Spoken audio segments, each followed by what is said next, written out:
So we're talking about the invisible contract of sex and women, and the multiple invisible contracts that are often at play for women when it comes to sex in particular. I've been talking about this on Substack and on TikTok for quite some time. And, I've been looking at the comments and the emails that I've been getting and really taking note of some of the topics and questions that you all have. Invisible contracts are inherited contracts that we as women often do not consciously agree to. Okay, they're contracts that we sign and obey in order to be accepted, in order to belong. Okay, in order to have the approval and the supposed protection of systems of power like family, like religion, like culture, marriage. These are all systems of power. And these invisible contracts lay in our nervous system because from girlhood, we're being taught by osmosis, observation, our environment, okay, what will keep us safe?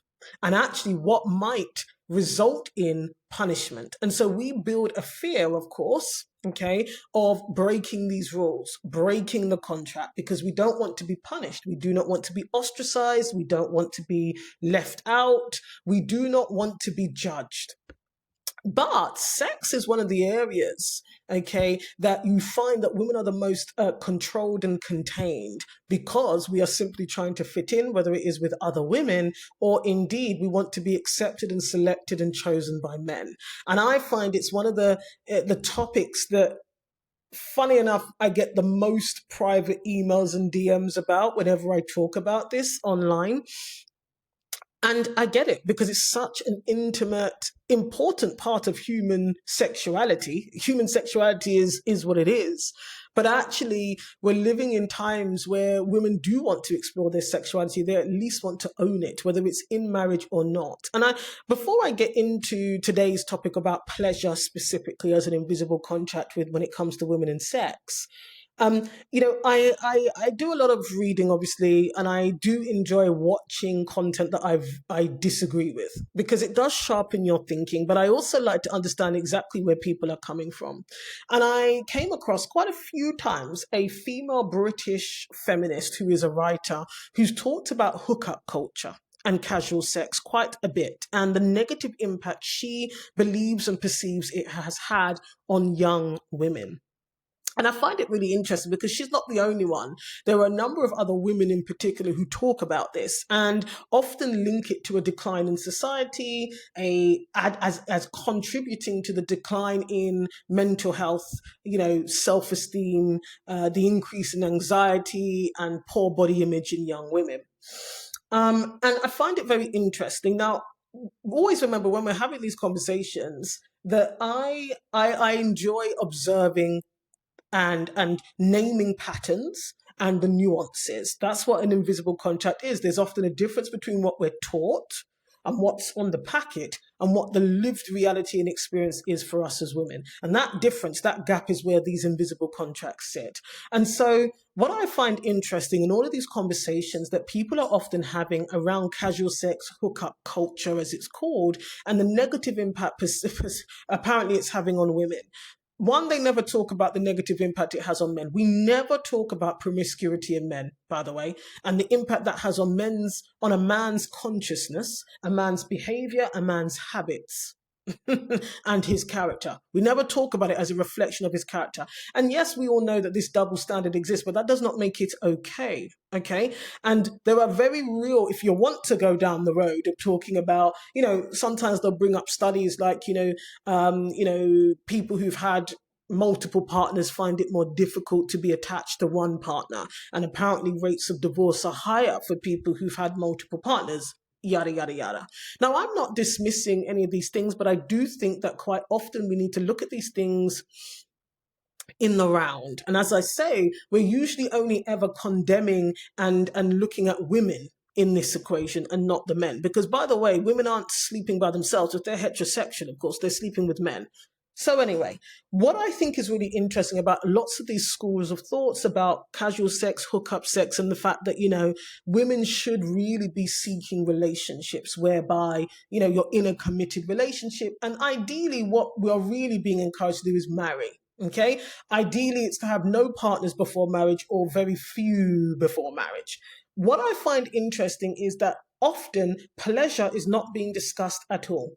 So there's a real focus on women simply not engaging in sex with anyone but one man or the man that they're married to. And you're being told as a woman that this is safer, one, and that this is better for you, better for your mental health, better for your consciousness, better for your body. But what is never being discussed, whether it's people advocating for casual sex or people who are saying it is wrong, it is unhelpful for women, shouldn't do it at all, okay, is they never talk about a woman's pleasure. Yeah, so it's always really about her as utility. Okay, the fact that she's giving something up and giving something away. Now it's quite fine, apparently, to give up your body in a marriage, even if you're not enjoying it. But there's never any focus on the pleasure. That is the invisible, unsaid thing. Okay, a woman's pleasure is never the priority. It's never something that she can fully embrace, own, dictate, lead on. Okay, that's not what's being discussed, and that is not what's being promised. You see, even within religions, specifically Christian religions, where they talk about sex in marriage as a gift, to who? They'll say that God has given it as a gift to you as the couple. Okay, but when you talk to especially a lot of young women who get married and they've only ever had sex in that marriage with that one man, it doesn't feel like a gift all of the time. One thing that is absent is pleasure, much less orgasms, because in my view, that's a sliding scale. You can absolutely experience pleasure and not have orgasms or a orgasm, yeah, but some people are not having any. And so I find this very, very interesting that, pleasure is rarely discussed, it's rarely focused on. Okay. And so women's pleasurable experiences are secondary. And when you do meet women who say, actually, I enjoyed that. So let's say it's usually women who might be, talking about the fact that being able to choose who they have sex with and not having sex necessarily with just the man that is their husband, i.e. they're not married. They will, if they say they enjoy it, people just overlook that completely because your enjoyment is not the litmus test. It's not the barometer. Your enjoyment, absolutely not. And even within marriage, you are encouraged really to, what is it? All of a sudden, when the woman's satisfaction is being discussed, it's all about teamwork and her being patient and communicating and having grace. That's interesting, right? And so, often really and truly, it's about utility when it comes to women, rather than embodiment, rather than the receiving of pleasure. Now, I don't want to hear anything about how women need to ask more, be more clear, and communicate, because that is all too easy to say when we're talking about these invisible contracts, because quite frankly, most women are conditioned into not, one, exploring, identifying and knowing what they find pleasurable, but two, they are often conditioned to not communicate that, because not least because you're not being listened to. I have read countless stories in my research of women saying that they've talked about this for years with their husband and nothing's changed. Okay, so I think sometimes it's very disingenuous to tell women you need to communicate more, quite frankly. Okay, and also a woman's pleasure is treated as optional. Just the other day, and sometimes I do wonder, because when you've got these podcasters and just people who are online talking, I always think to myself, the irony is when they say some foolishness, there are multiple women in their DMs. There's always a warm pair of thighs that they can fall into, because women will hear men speak in certain ways and still be in a relationship with them. Literally, still be in a relationship with them, regardless. I find it bizarre. But these men were literally on the podcast saying that they do not care about a woman's pleasure. One of them said it's actually too much work. But he wants to be able to use his wife whenever he wants to. His needs are important. And these are not rare unicorn views. I'll never forget, there was a podcast I was listening to years ago. And there was a part in the podcast where there were all men in the room, and they were talking about a particular sex act. And one said, well, you have to be careful. And the other one said, well, sometimes you just don't care. And they all laughed. They all laughed. Okay. So often female pleasure is optional. It doesn't get a lot of attention. There's very little education about it, very little investment, and it's often treated as a bonus, essentially. And so then when women aren't satisfied, it's not seen to be a big deal. You should just live with that. And isn't it interesting that you could be a woman who has several children but have never had an orgasm and never enjoyed sex? It's a good thing procreation is not predicated on pleasure. Because my goodness, there would be no kids in the world. And so and then on the flip side, women are expected to become experts in intimacy when they're in a relationship. So you're expected to be an expert as a woman. You're expected to perform, okay? And most women do. I don't know if you've seen all of these online classes by sex educators where they do classes on various aspects of sex. Every single one of these masterclasses is sold out.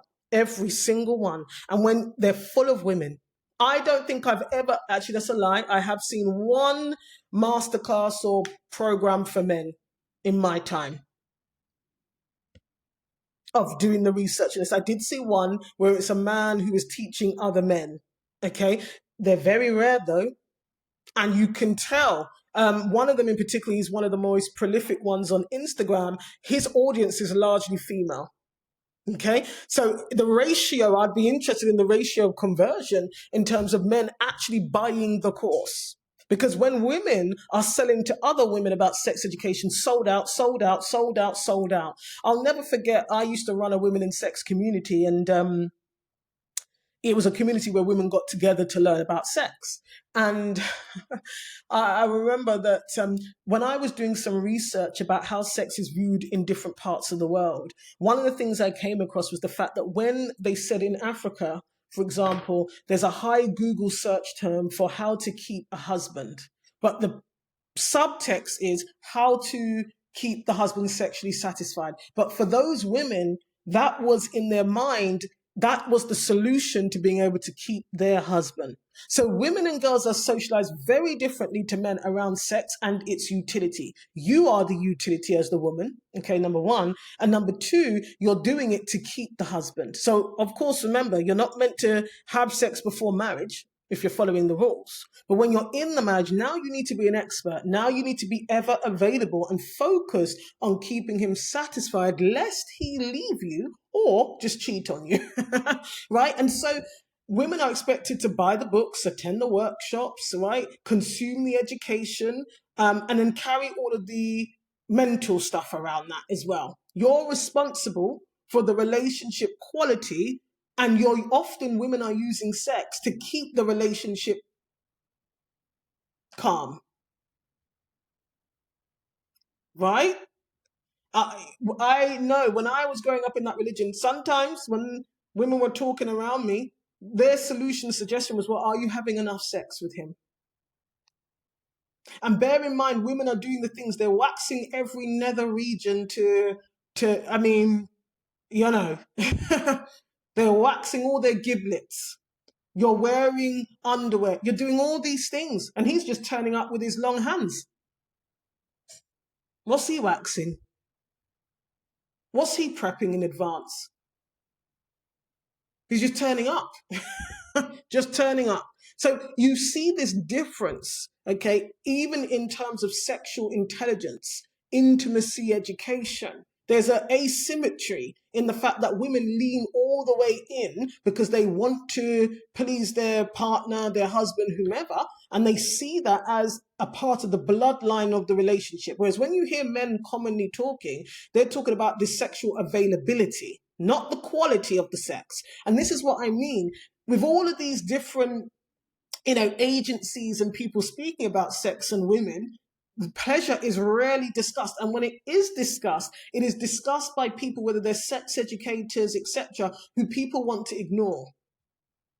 It's discussed by women who have taken ownership and agency of their own sexuality. But these are the types of women that, because of social hierarchy, they're looked down upon. They're looked down upon, right? They're looked down upon. And then, of course, when you listen to Christians, the reason why I only speak about Christians, that is the religion that I know very well. Okay, but Abrahamic religions in general and other world religions are very similar. But they like to over spiritualize everything. You know, their answer to this is to tell women, well, this is about your relationship with God. You know, you're holy. It's a holy act, right? It's a sacred worship. So you should do it, even when you don't want to. Which brings me to something else in this kind of invisible contract before we wrap up this particular session, is that, isn't it interesting? You know, over recent years, of course, technology has evolved and developed, and now there are far more tools and accessories, shall we say, that could be used when it comes to intimacy. Tools and accessories that have been designed and produced specifically with female pleasure in mind. And suddenly we see a lot of discourse and debate as to whether or not those tools and accessories, one, should be allowed, and two, whether or not now, okay, they are harming relationships. So let me get this straight. Before there were these tools and accessories, women were meant to just satisfy with the quality of sex that they were given and dished out to them. They were meant to be satisfied. Now that there are tools and accessories, there's a massive debate about whether or not it's fair, because for some men, they view it as competition now. The fact that women can focus on their own pleasure, whether they're alone or indeed with a male partner, that is viewed as competition. It's controversial to have these toys, tools, and accessories. Your autonomy is controversial. Isn't it interesting? And I have heard a lot of Christians discuss this, and I think, the amount of focus you're now putting in to telling women you shouldn't be using these things because it's unnatural. But it was totally okay in the marriage for the woman not to be experiencing any pleasure or orgasms. It was totally okay for the man not to educate himself and make more of an effort. That was fine, though. And then they start talking about teamwork and how you have to work together. It takes time. You must communicate. But they're not working together, running a marathon to make sure that he receives pleasure. No. So now that there are options that are focused on female pleasure, and let's not even get into the fact there is an entire body part that only women have that seems to be exclusively designed for pleasure, which exists, is right there. It's findable. You don't need Find My iPhone to find it. And what cracks me up a lot of time when I see these discussions happening is that even without accessories, tools, and toys, if you actually went and educated yourself, you could absolutely focus on the pleasure of the woman. But why haven't you? You know me already. I'm not really good at beating, I was about to say beating around the bush. I'm not good about going around the houses. I'm going to ask some direct questions because sometimes I just think this is ridiculous. It's silly. Yeah. What is the real problem here? Well, the reality is the invisible contract is that a woman's pleasure is not important. It is not the priority. And when you start to own your own pleasure as a woman, that becomes a problem too. Because now you're being divisive. It's competitive. Apparently it's selfish. It's too independent of the relationship. Utterly ridiculous. All of this is a way of just keeping women more controlled and more contained. That is all. That is all. That is all this comes down to. Because actually, all of the people who, like I say, whatever school of thought you come from, whatever your ideology is around sex more generally, okay, the focus should always be on one, safety, consent, and pleasure. That should be the barometer. That should be the barometer. But what we see is this moral policing of women and sex. That's what we see. That's what all of these religion, these critics of sexual agency, they're never talking about your pleasure. They are just trying to morally police women. Now, I'm not saying that, like I said, I'm not here to discuss whether or not casual sex or hookup sex is or is not for you, whether it's safe for you, whether it's healthy, whether it works for you. But one thing I do know from observation and some lived experience is that pleasure, regardless, is the thing that is not being focused on, even in marriages. So this is what we dig deeper into in the Unpunishable Woman Intensive, especially for single women.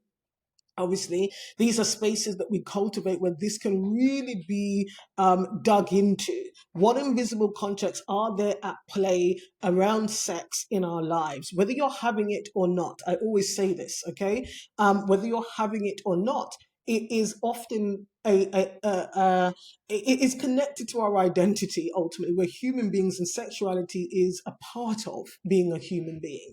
And so do have a look. The link is either above or below somewhere. We do, the next cohort starts in July. We get together once a week for 6 weeks virtually. It is a brilliant experience. So do check it out and join us in the Unpunishable Woman Intensive. And that's it really for this session.